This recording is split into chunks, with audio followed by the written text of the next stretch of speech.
الشيطان الرجيم بسم الله الرحمن الرحيم فلما فصلت العير قال أبوهم إني لاجد ريح يوسف لولا أن تفندون قالوا تالله إنك لفي ضلالك القديم فلما أن جاء البشير ألقاه على وجهه فارتد بصيرا قال ألم أقل لكم إني أعلم من الله ما لا تعلمون قالوا يا أبانا استغفر لنا ذنوبنا إنا كنا خاطئين قال سوف أستغفر لكم ربي إنه هو الغفور الرحيم فلما دخلوا على يوسف آوى إليه أبويه وقال ادخلوا مصر إن شاء الله آمنين ورفع أبويه على العرش وخروا له سجدا وقال يا أبت هذا تأويل رؤياي من قبل قد جعلها ربي حقا وقد أحسن بي إذ أخرجني من السجن وجاء بكم من البدو ومن بعد أن نزغ الشيطان بيني وبين إخوتي إن ربي لطيف لما يشاء إنه هو العليم الحكيم رب قد آتيتني من الملك وعلمتني من تأويل الأحاديث فاطر السماوات والأرض أنت ولي في الدنيا والآخرة توفني مسلما والحقني بالصالحين صدق الله العظيم صدق رسول اللہ. یہ سورہ یوسف 12ویں سورہ 13ویں پارے میں اس کے 11ویں رکوع کی 8 آیات تلاوت کی گئی ہیں. 94 تا 101. ان آیات کریمہ کا ترجمہ اس طریقے سے ہے: پھر جب خوشخبری آنے والا آیا تو اس نے یوسف علیہ السلام کا قمیص یعقوب علیہ السلام کے منہ پر ڈال دی اور یکایک اس کی بینائی عود کرائی. تب اس نے کہا میں تم سے کہتا نہ تھا میں اللہ کی طرف سے وہ کچھ جانتا ہوں جو تم نہیں جانتے. سب لوگ بول اٹھے ابا جان آپ ہمارے گناہوں کی بخشش کے لیے دعا کریں واقعی ہم خطا کار تھے. اس نے کہا میں اپنے رب سے تمہارے لیے معافی کی درخواست کروں گا وہ بڑا معاف کرنے والا اور رحیم ہے. پھر جب یہ لوگ یوسف علیہ السلام کے پاس پہنچے تو اس نے اپنے والدین کو اپنے ساتھ بٹھا لیا اور اپنے سب کنبے والوں سے کہا کہ چلو اب شہر میں چلو اللہ نے چاہا تو امن چین سے رہو گے. شہر میں داخل ہونے کے بعد یہ بریکٹ میں ہے اس نے اپنے والدین کو اٹھا کر اپنے پاس تخت پر بٹھایا اور سب اس کے آگے بے اختیار سجدے میں جھک گئے. یوسف علیہ السلام نے کہا ابا جان یہ تعبیر ہے میرے اس خواب کی جو میں نے پہلے دیکھا تھا. میرے رب نے اسے حقیقت بنا دیا. اس کا احسان ہے کہ اس نے مجھے قید خانے سے نکالا اور آپ لوگوں کو صحرا سے لا کر مجھ سے ملایا. حالانکہ شیطان میرے اور میرے بھائیوں کے درمیان فساد ڈال چکا تھا. واقعہ یہ ہے کہ میرا رب غیر محسوس تدبیروں سے اپنی مشیت پوری کرتا ہے. بے شک وہ علیم و حکیم ہے. اے میرے رب تو نے مجھے حکومت بخشی مجھ کو باتوں کی تہ تک پہنچنا سکھایا. زمین و آسمان کے بنانے والے تو ہی دنیا و آخرت میں میرا سرپرست ہے. میرا خاتمہ اسلام پر کر اور انجام کار مجھے صالحین سے میرے ساتھ ملا. جیسا کہ آپ کئی ہفتوں سے سورہ یوسف کے مطالعے میں اس کی ترتیب سے دیکھ رہے ہیں کہ کس طریقے سے انبیاء کرام کا کردار ہوتا ہے اور اس میں ہم سب کے لیے بچے ہوں جوان ہوں بوڑھے ہوں کتنی اس میں عظیم عظیم نصیحتیں ہیں. اب یہ اس قصے کی آخری آیات ہیں اور اس کے بعد بس ایک رکوع اور ہے اس میں کچھ اور اس میں تعلیمات دی گئی ہیں. تو اس میں اندازہ لگایا کہ اس میں یہ گویا کہ یہ کہتے ہیں کرکس اس کا پورا خلاصہ ہے کہ ہے وہ دعوت اس میں جو پیش کی گئی ہے. قبل اس کے کہ آج کی آیات پہ ہم غور کریں ذرا سا پیچھے کی آیات پہ ہم غور کر لیں تاکہ تسلسل برقرار رہے. آپ جانتے ہیں کہ حضرت یوسف علیہ السلام کے بھائی کنعان سے عہد کے زمانے میں 2 بار پہلے آ چکے تھے اور تیسری بار آئے، بلکہ 3 بار آ چکے تھے جس کا ذکر گزر چکا ہے۔ تیسری بار اور اس میں کسی مرتبہ بھی حضرت یوسف علیہ السلام نے غالباً جیسا کہ اندازہ ہوتا ہے قرآن کی آیات سے کہ مشیت عزیزی کے تحت اپنے آپ کو ظاہر نہیں کیا۔ انہوں نے تو اپنے بھائیوں کو پہچان لیا، اس کی وجہ تھی وہ 10 بھائی تھے، بعد میں دوسری مرتبہ 11واں بھائی بھی ساتھ میں آیا، انہوں نے اپنے نام بتائے، ظاہر ہے کہ یوسف السلام نے سب کے نام جانتے تھے تو پہچان گئے وہ، اور ویسے بھی شخص پہچان لیتا ہے بچپن کا ساتھ ہو تو، لیکن وہ تو توقع ہی نہیں کرتے تھے کہ یوسف السلام جن کو انہوں نے کنویں میں ڈال دیا تھا وہ مصر کا بادشاہ بنا بیٹھا ہوگا، اس لیے ان کو اس پہ کوئی شبہ نہیں ہوا۔ ہو سکتا ہے کہ شبہات ملتی رہی ہو لیکن اس کا گمان بھی نہیں کر سکتے تھے وہ۔ تیسری مرتبہ جب وہ آئے تھے تو بڑی اس میں یعنی عبرت کی چیزیں اس میں آ کر کے رونے گڑ گڑانے لگے، ہم بڑی مصیبت میں ہیں،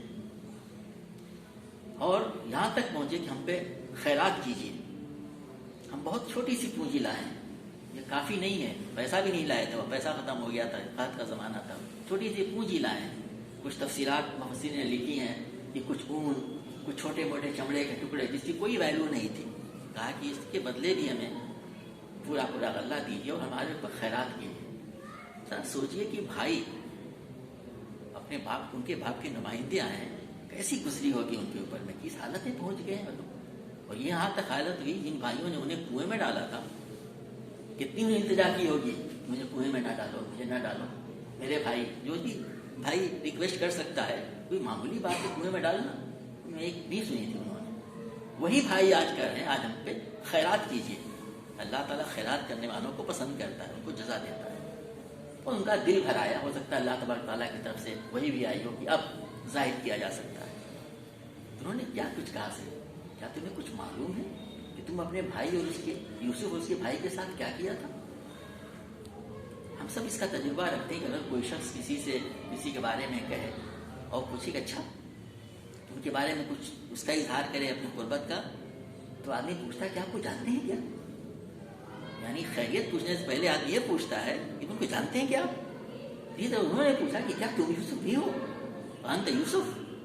اور اس کے بعد سے جو واقعہ آیا کہ پھر رو پڑے ہوں گے انہوں نے، اور جو کیفیت اس کی پچھلے مدد ذکر گزر چکا ہے، اور انہوں نے کہا کہ یہ میرا کرتا لے جاؤ، یہاں تک بات آئی تھی، اور اپنے والد کے منہ پہ ڈال دینا۔ تو اس کے بعد کی آیتیں آج ہمارے سامنے تلاوت کی گئی ہیں۔ اب یہاں پہ دیکھیے آپ، انہوں نے کہا تھا پچھلی آیت میں، آیت نمبر 33 میں 93 میں، اذهبوا بقمیصی ھذا فالقوه علی وجه ابیات بصیرا وآتونی بأہلکم اجمعین، یہ میرا قمیص یہ لے جاؤ اور میرے والد کے منہ پر ڈال دو، ان کی بینائی پلٹ آئے گی، اور اپنے سب اہل و عیال کے کو میرے پاس لے آؤ۔ وہ نابینا ہو چکے تھے، روتے روتے حضرت اسلام کے فراق میں، کہا کہ کرتا لے جاؤ۔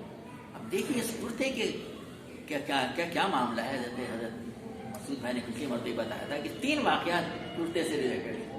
پہلا واقعہ کرتے میں، یوسف السلام کے کرتے میں ان کے بھائی جھوٹا خون لگا کے آئے تھے اور یہ کہہ دیا کہ بھیڑیا کھا گیا۔ بتائیے بھیڑیا کیسے کھائے گا کہ کرتا صحیح سالم اور خون لگا ہوا ہے، جس نے کرتا اتارا پھر خون چپکا دیا ہو بھیڑیا نے۔ اس قسم کا واقعہ، یعنی ایک وہ کرتا کیا لایا تھا خبر، ان کے لیے غم کی، حزن کی خبر لایا تھا، اس کے ساتھ 23 سے لے کر 40 سال جیسا کہ لوگوں نے اسٹیمیٹ لگایا، تخمینہ لگایا، اتنے زمانے تک یوسف السلام سے دوری رہی ہے۔ پھر دوسرے مرتبہ اسی کرتے نے حضرت یوسف السلام کے، اس نے ہی بلکہ یوسف السلام کے کرتے نے ان کی پاک دامنی کی گواہی دی، جو کرتا پیچھے سے پھٹا ہوا ہے، یہ پیچھے بات آ چکی ہے، اور آج ان کا کرتا ایک بشارت لے کے جا رہا ہے یوسف السلام کی زندگی کی، اور ایک نئی زندگی کی، جس میں کہ حضرت مصر کے یعنی بنی اسرائیل اب مصر جانے والے ہیں، وہیں سے شروع ہوا تھا جو سوال کیا تھا عرب کے لوگوں نے، تو یہی کہا جا رہا ہے، انہوں نے کہا تھا کہ اس کرتے کو لے جاؤ اور ان کے منہ پہ ڈال دینا، اس سے ان کی بینائی لوٹ آئے گی۔ اب آج کی آیتیں جو تلاوت کی گئی ہیں، جس میں کہا گیا وَلَمَّا فَصَلَتِ الْبِئْرُ قَالَ أَبُوهُمْ إِنِّي لَأَجِدُ رِيحَ يُوسُفَ لَوْلَا أَن تُفَنِّدُونِ۔ اب یہ قافلہ چلا ہوا ہے، تقریباً 800 کلومیٹر کی دوری آج کی تاریخ میں، اس زمانے میں 1 مہینے کا سفر تھا، اور آج کی تاریخ میں بھی فاسٹسٹ آدمی وہیکل سے جائے گا تو اس کو کم سے کم 12 گھنٹے لگیں گے. میں تھوڑی دیر پہلے دیکھ رہا تھا, اور جہاز سے آدمی آیا تو 3 گھنٹے شاید لگے. 800 کلومیٹر دور سے قافلہ چلا ہے, اور حضرت یعقوب علیہ السلام کہہ رہے ہیں کہ مجھے یوسف کی خوشبو آ رہی ہے. اگر تم مجھے یہ نہ کہو کہ سٹھی آ گیا, مجھے تو خوشبو نہیں آ رہی, لوگ کہہ رہے ہوں گے, یہی کہا ہوگا. اب دیکھیے اللہ تعالیٰ کس قسم کی قوتیں عنایت کرتا ہے انبیاء کرام علیہ السلام کہ یوسف علیہ السلام کا کرتا چلا ہے مصر سے 800 کلومیٹر کی دوری پہ, ان کو خوشبو آ رہی ہے, لیکن 23 سال یا 40 سال سے کوئی خوشبو نہیں آ رہی تھی. یوسف علیہ السلام مصر میں ہی تھے. اس کو تو چھوڑیے, جس دن یہ واقعہ پیش آیا تھا آج سے تقریباً 23 یا 40 سال پہلے, 3 ڈیکیڈ سے زیادہ پہلے, وہ کنواں 2-2.5 کلومیٹر دور رہا ہوگا ان کے گھر سے. وہاں سے خوشبو نہیں آئی ان کو, کہ اللہ تعالیٰ نے آج اس کے لیے حکم ایسا دے دیا, خوشبو آ رہی. تو اللہ تعالیٰ جو انبیاء کرام کو غیر معمولی صلاحیتیں دیتا ہے, وہ اسے جب کام لینا چاہتا لیتا. آج اللہ کا حکم ہوا, خوشبو آنے لگی. اسی طرف توجہ دلائی گئی ہے کہ انبیاء کرام علیہ السلام کی یہ خصوصیات ہوا کرتی ہیں جن کو اللہ تعالیٰ نہیں دیتا. تو انہوں نے کیا جواب دیا گھر والوں نے؟ قدرنا نہیں تھا مجھے. قالوا تاللہ, انہوں نے کہا کہ تاللہ, اللہ کی قسم, انک لفی ضلالک القدیم, آپ تو اسی گمراہی میں اب پرانے خط میں پڑے ہوئے ہیں. ضلال کہا گیا یہاں پہ. یہاں پہ ظاہر ہے کہ اس گمراہی نہیں کہا گا, خبت کہا انہوں نے. کون سی, کس قسم کا خبت؟ حضرت یوسف علیہ السلام کے ساتھ آپ کی بے پناہ محبت. محبت کیوں تھی؟ آپ ان کی صلاحیتوں کو جانتے تھے, وہ نبی ہونے والے تھے. اور باقی لوگوں کا کیا حال ہے, ان کے بیٹے وہ بھی تھے, کہہ رہے ہیں آپ خفتی ہیں, ہمیں تو کوئی خوشبو نہیں آ رہی, اسی پرانے خط میں آپ پڑے ہوئے ہیں. یہ ہے انبیاء کرام کا کردار, اور جو دوسرے لوگ ہوتے ہیں ان کا کردار. پھر آگے فرمایا جائے کہ اس کے بعد سے فلما ان جاء البشیر القاء علی وجهه فارتد بصیرا. پھر جب خوشخبری لینے والا جس کے سم پہ دیا گیا ہوگا, ہو سکتا ہے ایسا کیا گیا ہو کہ قافلہ تو دینی رفتار سے چلتا ہے, سارے بھائی آ رہے ہوں گے, اور ایک بھائی کو کہا گیا کہ تم تیزی سے جاؤ, والد صاحب کی بینائی کے لوٹنے کا معاملہ ہے, ان کو خوشخبری بھی سنانی ہے. ہو سکتا ہے وہ تیز سواری سے آیا, جیسے گھوڑے وغیرہ اس زمانے میں چلا کرتے ہوں گے. تو جب وہ آیا بشارت دینے والا, اور اس نے یوسف علیہ السلام کا قمیص یعقوب علیہ السلام کے منہ پہ ڈالا, فرتد بصیرا, یکایک ان کی بینائی عود کر آئی, لوٹ آئی. ہوتا انہوں نے منہ پہ ڈال دیا ہو, اس کہتے ہیں تولیے سے ہم لوگ منہ پوچھتے ہیں, کچھ کرتے ہیں, کوئی چیز کی ہوگی. وہ قال الم اقل لکم, یعقوب علیہ السلام نے کہا میں تم سے کہتا نہیں تھا. چند دنوں پہلے انہوں نے کیا کہا تھا, آپ تو پرانی خبریں پڑھی ہوئی, اور آج جب بینائی لوٹ آئی, بشارت دینے والے کہا کہ یوسف اسلام کا کرتا ہے, یہ بتایا ہوگا, یہ ڈالا ہوگا, کہا کہ میں تم سے کہتا نہیں تھا. انی اعلم من اللہ ما لا تعلمون. یہ دیکھیے, انی عالم, میں کچھ جانتا ہوں. کس کیا چیز؟ من اللہ, اللہ کی طرف سے. یہ اللہ کی طرف سے انبیاء کرام کو جو علم دیا جاتا, اس کے نتیجے میں تھا یہ. پہلے بھی انہوں نے کہا تھا, انہوں نے یقین نہیں کیا تھا, انہوں نے جھوٹا خون لا کے دکھایا تھا, اور بار بار یہ کہا کرتے تھے. پچھلی مرتبہ نے نہیں کہا کہ جاؤ یوسف کو تلاش کرو, ان کے بھائیوں کو تلاش کرو. یہاں اس وقت بھی کہا تھا کہ میں وہ جانتا ہوں جو تم نہیں جانتے, مجھے وحی آتی ہے میرے اوپر میں, مجھے وحی کا علم دیا جاتا ہے. اسی کے ذریعے بتا رہے ہیں کہ تمہیں وہ نہیں جانتا, میں کہتا نہیں تھا کہ مجھے وہ باتیں معلوم ہیں جو تمہیں نہیں معلوم ہے. ظاہر ہے کہ یوسف علیہ السلام کے بھائیوں نے ان کے سامنے بھی معذرت کی تھی, یہاں پہ کہا تھا کہ ہم نے خطا کار تھے. یہاں پہ پھر وہ کہہ رہے ہیں قالوا یا ابانا استغفر لنا ذنوبنا. تب انہوں نے کہا ابا جان, آپ ہمارے گناہوں کی بخشش کے لیے دعا کریں. انا کنا خاطئین, واقعی ہم بڑے خطا کار تھے. انہوں نے اپنی غلطیوں کا اعتراف کیا ابا جان کے ساتھ. اب تک نہیں کیا تھا, اگر انہوں نے کیا ہوتا تو انہوں نے ضرور کہہ دیا ہوتا کہ واقعہ صحیح کیا ہے. انہوں نے کتنی مرتبہ پوچھا ہوگا. اسی طرف یہاں توجہ دلائی, کہا جا رہا ہے انا کنا خاطئین, بے شک ہم خطا کار تھے. قال سوف استغفر لکم ربی, اس نے کہا, یعنی یعقوب علیہ السلام نے کہا کہ میں اپنے رب سے تمہارے لیے معافی کی درخواست کروں گا. یہاں پہ ایک لفظ استعمال ہے سوف استغفر لکم ربی, ان قریب, اس کے کیا معنی؟ اور میں مفسرین نے اس کے کئی معنی مراد دیے ہیں. کسی نے اس سے مطلب یہ لیا ہے کہ جو ہے وہ دعاؤں کے مقبولیت کے مخصوص اوقات ہوا کرتے ہیں، اطمینان سے بیٹھ کر کے رات کی تنہائی میں تہجد کے وقت میں. کسی نے کہا کہ صاحب وہ کوئی اور دن تھا، انہوں نے کہا تھا میں جمعے کا انتظار کروں گا، جمعے کو دعا زیادہ قبول ہوتی ہے.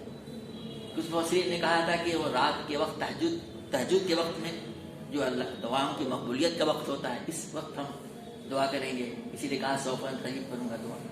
اور کسی نے اس کے معنی یہ لیے ہیں کہ جو ہے کہ اس میں اصل شخصیت جس کو تکلیف پہنچی تھی، مجروح ہوئی تھی، وہ حضرت اسلام تھی.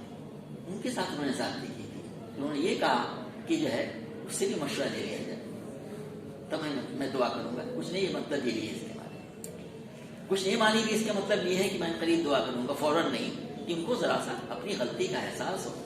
انہوں نے 30-40 سال ان کو تڑپایا ہے، ان کو تو کچھ احساس ہو کہ بھائی کتنی بڑی انہوں نے غلطی کی ہے. وہ بھی توبہ استغفار کریں، وہ بھی راتوں میں اللہ سے دعائیں کریں، استغفار کریں. اس کے لیے حضرت یعقوب علیہ السلام نے جو ہے ان کو گویا کہ موقع دیا، دعا کریں، ہم بھی کریں گے، ہم قریب دعا کریں گے. انہوں نے یہ بھی کہہ دیا انہ هو الغفور الرحیم. اس کی طرف اشارہ ملتا ہے اس طرف سے کہ وہ اللہ تعالیٰ جو ہے جس کی دعا کی بات کی جا رہی وہ بڑا معاف کرنے والا رحیم ہے. یعنی گویا کہ سب کو ترغیب دی جا رہی ہے. یہ تمام کے تمام معنی سے مراد کیے جا سکتے ہیں.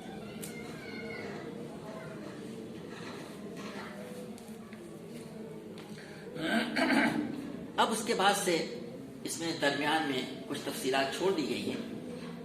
یعقوب علیہ السلام، ان کے کنبے والے، ان کے 11 بچے اور ان کے اہل خانہ سب ایک ساتھ گئے ہوں گے. تفصیلات سے معلوم ہوتا ہے مفسرین کے اور غالب انہوں نے بائبل وغیرہ سے لیا ہوگا کہ ان کی کل تعداد 67 تھی جو قافلے کے ساتھ وہ لوگ گئے یعقوب علیہ السلام کے ساتھ میں. فلما دخلوا علی یوسف آوا الیہ ابویہ. پھر جب یہ لوگ یوسف علیہ السلام کے پاس پہنچے یعنی مصر پہنچے تو اس نے اپنے والدین کو اپنے پاس ساتھ بٹھا لیا. وقالت ادخلوا مصر ان شاء اللہ آمنین. اور ان سے کہا اب چلو شہر میں اور اطمینان کے ساتھ انشاءاللہ تم لوگ رہو. اب یہاں پہ 2 جگہ یہ ذکر کیا گیا ہے کہ اور تفصیلات سے معلوم ہوتا ہے جو محسن نے لکھا ہے کہ یہ ہے یوسف علیہ السلام مصر ظاہر ہے کہ شہر کے اندر ہوگا، باؤنڈری اس کی جو باؤنڈری نہیں بلکہ کیا کہتے ہیں اس کے جو سرحدیں جو دور ہوں گی تو شہر کی سرحد تک یا ملک کی سرحد تک آپ ان کو ریسیو کرنے کے لیے آئے. وہ پورا اعلان کر دیا گیا تھا اور بہت بڑی تعداد مصریوں کی وہاں کے لوگوں کی ان کو استقبال کے لیے آئے وہاں پہ.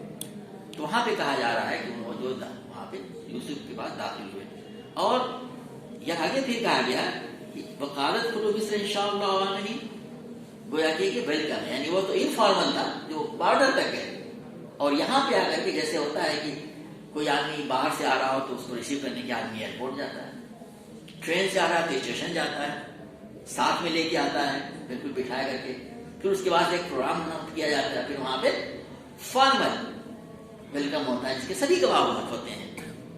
آپ کا استقبال ہے، انشاءاللہ آپ کی آمد ہمارے لیے خیر و باعث کا خیر و برکت کا باعث ہوگی، آپ اس میں اطمینان سے آپ رہیں. یہ معنی بھی اس سے مراد لیے گئے ہیں اور تمام معنی لیے جا سکتے ہیں کیونکہ 2 بار ذکر آیا ہے ان کا لے کے آنا اور پھر ان کا باقاعدہ استقبال کرنا. اسی طرح کیا جا رہا ہے. وَرَفَعَ ابویہ علی العرش. اب پھر تھوڑے وقت بعد کہا جا رہا ہے جو ہوا ہوگا کہ شہر میں داخل ہونے کے بعد رفع ابویہ علی العرش، اس نے اپنے والدین کو اٹھا کر اپنے پاس تخت پہ بٹھایا، جو مین جسے ہم تھرون کہہ سکتے ہیں وہاں پہ ساتھ میں بٹھانا. وَخَرُّوا لَهُ سُجَّدًا. اور سب اس کے آگے بے اختیار سجدے میں جھک گئے.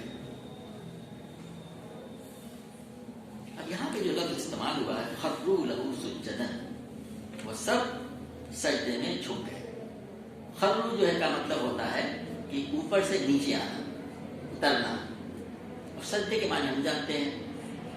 سجدے کے معنی میں ذات اور فسرے نے یہ معنی لیا ہے بالکل جو اس کے لفظی معنی ہے کہ سجدے میں گر پہ بالکل ویسی جب نے ابھی نماز میں سجدے کیے، زمین پہ دونوں ہاتھ رکھنا، پیشانی رکھنا، ناک رکھنا، گھٹنے اور کس میں گر گئے.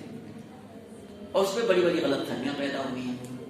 کچھ لوگوں نے اس سے معنی لے کر کے اور قبروں پہ پیروں کے وہاں دوسرے جگہ سجدہ جائز کر لیا. قرآن ہے, ان کے والدین نے کیا.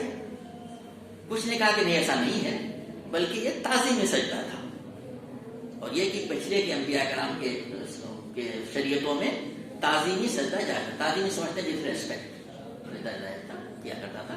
لیکن بعد میں شرک کو مکمل طور سے ختم کرنے کے لیے اسلام نے اس کی ممانعت کی حرام ہے. کچھ نے مانی یہ لیے, لیکن کچھ مفسرین نے بائبل کے عربی حوالوں سے اس بات کو بتانے کی کوشش کی ہے کہ نہیں, سجدے کے معنی یہاں پہ وہ ہے ہی نہیں, اس کے معنی بو کے ہیں, جھکنا. جیسا کہ بہت سے کلچرز میں ہوتا ہے, آج بھی استقبال میں چائنیز میں ہے, جاپنیز میں ہے, کچھ یہ ساؤتھ امریکن کنٹریز میں بھی ہے کہ کسی کے استقبال میں پورے طور سے تقریباً رکوع کی کیفیت کر لیتے ہیں, اس کہتے ہیں بو. اور یہ بہت کامن ہے, بادشاہوں کے وہاں ہوا کرتا تھا, اس معنی میں تھا وہ کرنا, نہ کہ وہ سجدہ کرنا اس کے معنی میں تھا. تو اس کے معنی یہ لیتے ہیں کہ وہ جو ہے انہوں نے ان کے آگے جھک گئے. بہرحال جو بھی اس کے معنی لیے جائیں, مانی لیے جائیں, یہ مانی جائے کہ باقی سجدے میں وہ بھی تعظیمی سجدہ ہی تھا جو حرام کر دیا گیا ہے. اب اس کے بعد سے قرآن کی آیت یہاں پہ آتی ہے, وہ کہتی ہے, قرآن کی اللہ فرماتے ہیں وقال یا ابت ھذا تعبیر الرؤیا من قبل. جب یہ کیفیت ہوئی کہ ماں باپ اور ان کے 11 بھائی جب جھک گئے تو انہوں نے کہا, حضرت یوسف علیہ السلام نے, ابا جان یہ ہے میرے اس خواب کی تعبیر جو میں نے پہلے دیکھی تھی. چوتھی آیت میں جو شروع میں پہلے درس میں بات آپ کے سامنے آئی تھی, انہوں نے کہا ابا جان ہم نے خواب دیکھا ہے چاند, سورج اور چاند اور 11 ستارے جو مجھے سجدہ کر رہے ہیں, میں یہ دیکھ رہا ہوں. یہ اس جو میں نے خواب دیکھا تھا اس کی تعبیر یہ ہے, سجدے کر رہے ہیں.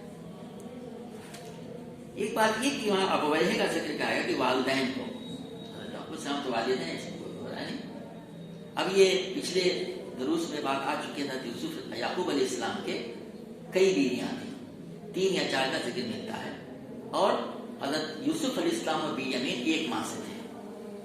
اب یہ کون ماں ہے, والدین کا ذکر کیا گیا ہے. تو کچھ نے تو یہ کہا ہے مفسرین نے, اور زیادہ مفسرین کی یہی رائے ہے, حضرت یوسف علیہ السلام کی والدہ کا انتقال ان کے بنیامین کی ولادت کے وقت ہو گیا تھا, اور ان کی خالہ نے, اور وہ بھی جن سے کہ حضرت یعقوب علیہ السلام نے بعد میں شادی کر لی تھی, وہ بھی ان کی گویا کی ماں ہوئی. تو یہ ماں باپ زندہ تھی. تو حضرت یعقوب علیہ السلام اور ان کی خالہ جو ان کی ماں کا درجہ رکھتی تھی, یہ دونوں کا ذکر والدین کے طور پہ کیا گیا. جبکہ اس کے برخلاف ایک مفسر غالباً ابن جریر طبری رحمہ اللہ نے کہا ہے کہ نہیں, ان کی وہ اپنی ہی والدہ تھی. صرف ایک مفسر یہ بات کہتے ہیں. بہرحال قرآن کہتا ہے کہ وہ ہے.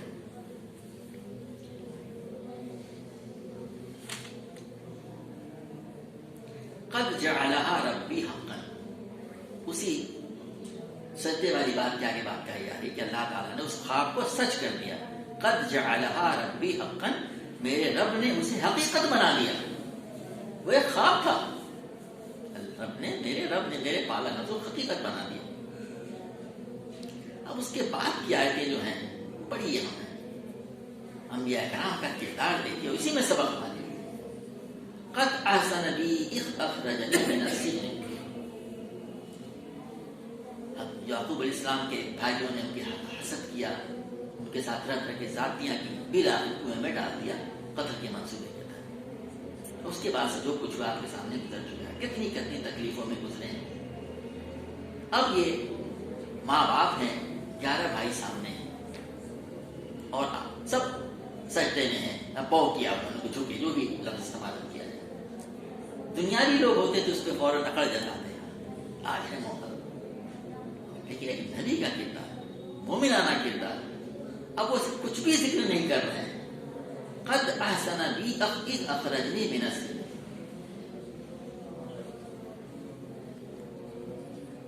میرے رب نے, اس کا احسان ہے, اس نے مجھے قید خانے سے نکالا.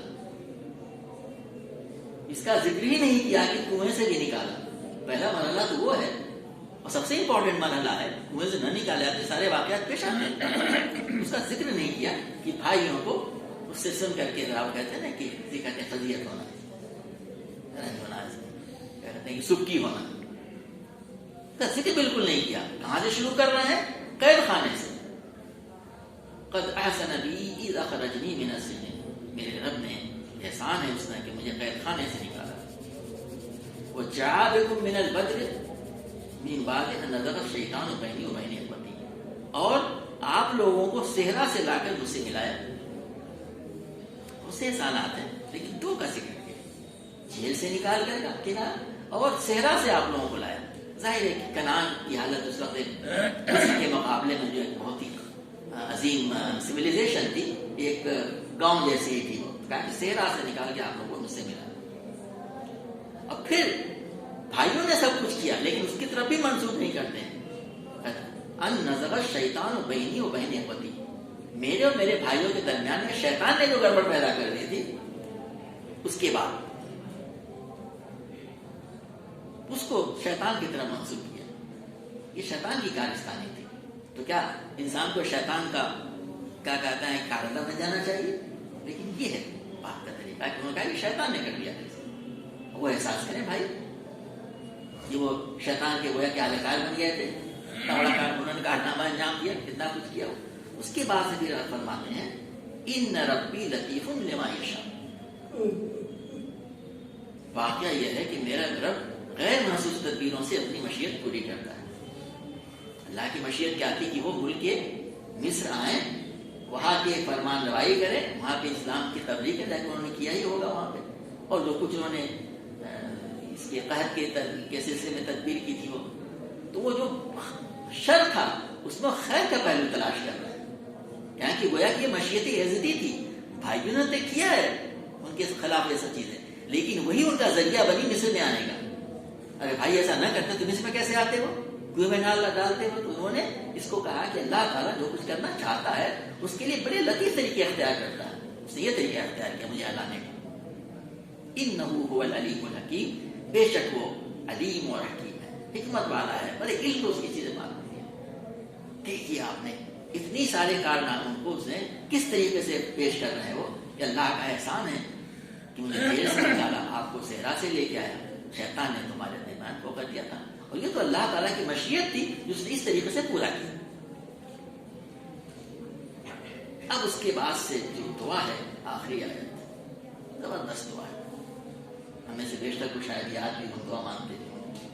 اب وہ یہ ہے وہ کرکس جسے ہم کہنا چاہتے ہیں. اب وہ اب صورتحال دیکھیے, وہ دربار لگا ہوا اس کا, والدین نے تھوڑی دیر پہلے وہ چپ گئے تھے وہاں پہ, اور یہ سب کچھ واقعہ پیش آیا تھا. بھائی وہ کھڑے ہیں جنہوں نے کے ساتھ کیا کیا ذاتیاں کی تھی. اس کے بعد انہوں نے یہ الفاظ استعمال کیے. اب وہ دعا مانگ رہے ہیں, رب قد آتیتنی من الملک, اے میرے رب تو نے مجھے حکومت بخشی. کہاں کی حکومت؟ مصر. وعلمتنی من تعبیر الاحادیث, اور مجھے تو نے باتوں کی تہ تک پہنچنا سکھایا. عام طور سے مفسرین ترجمہ کیا ہے کہ مجھے خوابوں کی تعبیر سکھائی, لیکن جو الفاظ استعمال ہوئے ہیں یہ استعمال ہوئے یہاں پہ علمتنی من تعبیر الاحادیث. اس کا پہلے بھی لفظ آ چکا ہے کہ باتوں کی تہ تک پہنچنے کا. انبیاء کرام کو اللہ تبارک تعالیٰ غیر معمولی صلاحیت دیتا ہے, طرح طرح کے علم دیتا ہے. ان میں سے ایک یہ بھی ہوتا ہے کہ وہ خوابوں کی تعبیر بتاتے ہیں, لیکن صلی اللہ علیہ وسلم یہ کیا کرتے تھے. لیکن حضرت یوسف علیہ السلام کو یہ ملکہ سب سے زیادہ دیا گیا تھا گویا, اس طرف بھی اشارہ ہے اس کے اندر میں, لیکن اس سے عام چیز بتاتے ہیں کہ باتوں کی تہ تک پہنچنے کا. حضرت یوسف علیہ السلام نے صرف بادشاہ کے خواب کی تعبیر ہی نہیں بتائی تھی, بلکہ اس تعبیر کے ساتھ تدبیر بھی بتائی تھی, اور اس تدبیر پہ عمل کر کے اس کو حسن تدبر سے اس کو کار انجام بھی دیا تھا. اس طرف بھی اشارہ یہاں پہ کہتے ہیں فاطر السماوات والارض, اے آسمان و زمین کے بنانے والے, انت ولی فی الدنیا والآخرہ, تو ہی میرا سرپرست ہے دنیا میں بھی آخرت میں. یہ ہماری دعا ہونی چاہیے, فاطر السماوات انت ولی فی الدنیا والآخرہ. اور کیا ہونی چاہیے مومن کی دعا؟ کہ جب تک زندہ رہے وہ اسلام پر زندہ رہے, اور موت آئے تو اس کی ایمان پر موت ہو. ہم جنازے کی نماز میں یہی تو پڑھتے ہیں, اے اللہ تب تک تو زندہ رکھ, اللہم احییتو منا فحی الاسلام, اے اللہ تو ہم میں سے جس کو تو زندہ رکھے اسلام پر زندہ رکھ. اسلام کے معنی اپنی اطاعت میں اپنی بندگی میں زندہ رکھ. ومن توفیتہ منا فتوفہ علی الایمان. اور اگر تو موت دے، موت سب کو آنی ہے، تو ایمان پر میرا کام. تو اس کے کچھ لوگوں نے مطلب لیا ہے کہ انہوں نے موت کی دعا کی، لیکن یہ نہیں بالکل مطلب اس کا. مطلب اس کا یہ ہے کہ انہوں نے کہا کہ جب تک تو زندہ رکھ میں تیرا فرما بردار رہوں، مسلم رہوں میں، اور مسلمان کی فرما بردار کی مجھے موقف کرنا. اور اس کے بعد وہ الحقنی بالصالحین، اور انجام کار مجھے صالحین سے جا کے ملا. انہوں نے مراد اس سے لیا ہے حضرت یعقوب علیہ السلام، پہلے کے بھی موجود ہیں، ان کے بعد ان کے دادا حضرت اسحاق علیہ السلام، ان کے والد حضرت ابراہیم علیہ السلام، اور تمام انبیاء کرام. تو علماء مفسرین نے اس سے مطلب یہ لیا ہے کہ میرے باپ اجداد جو تھے ان کے ساتھ مجھے ملا، ان جیسا مجھے بنا. فاطر السماوات والارض انت ولی فی الدنیا والآخرہ توفنی مسلما الحقنی بالصالحین. یہ ہے وہ سبق ہمیں جو اس آیات سے ملتا ہے.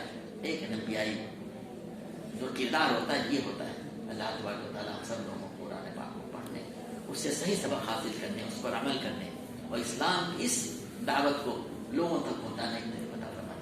ربنا تقبل منا انک انت السمیع العلیم وتب علینا انک انت التواب.